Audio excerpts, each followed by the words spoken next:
আসসালামু আলাইকুম। সবাই কেমন আছেন? আহ আজকের সবকিছু দেখে কি মনে হচ্ছে? বাংলাদেশে বোধহয় কিছুই হয়নি। কিন্তু বাংলাদেশে আজকে ২ টা বড়, বড় ঘটনা ঘটেছে। যে ২ টা ঘটনা ঘটিয়েছে বিএনপি।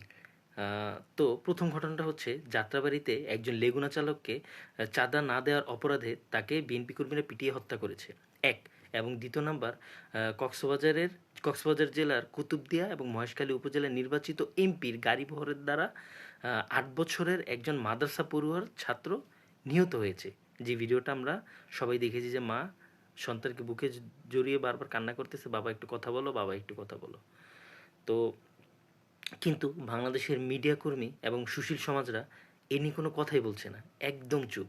আসলে আমি মাঝে মধ্যে তারা যখন মাঝে মধ্যে তারা হচ্ছে সামান্য একটা কুকুরের গাড়ি চাপা দিয়ে প্রাণ চলে গেলো যেভাবে কান্নাকাটি করে, আমার তখন মনে হয়, আহারে তারা হচ্ছে কি পরিমাণ সফট হার্টেড।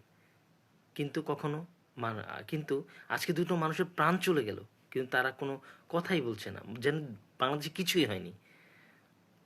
আমি আর তাদেরকে আমার মাঝে মধ্যে জিজ্ঞেস করতে, আচ্ছা আপনাদের হচ্ছে এই ব্যথা লাগার ব্যাপারটা কি কারো ব্যাংক ব্যালেন্স বা কারো সমাজের হচ্ছে প্রতিপত্তি বা সমাজের হচ্ছে লেগেসির উপরে নির্ভর করে?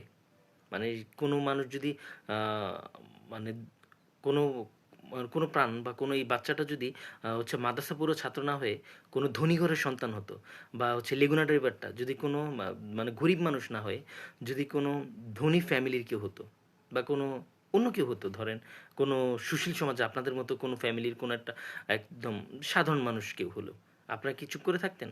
অবশ্যই চুপ করে থাকতেন না। এতদিনে আপনাদের পোস্টের জ্বালায় বা কান্নাকাটির যন্ত্রণায় বাংলাদেশের ঘুম আরাম হয়ে যেত। আপনাদের নিয়ে আসলে কিছু বলার নেই। প্রত্যেকটা প্রাণী মূল্যবান। প্রত্যেকটা প্রাণকেই মূল্যায়ন করতে শিখেন এবং সেই প্রাণগুলোর জন্য আওয়াজ ওঠাতে শেখেন। আমরা চাই না আমাদের কোনো ভাই, কোনো বোন এভাবে প্রাণ হারাক। আপনারা আওয়াজ তুলুন, কথা বলুন।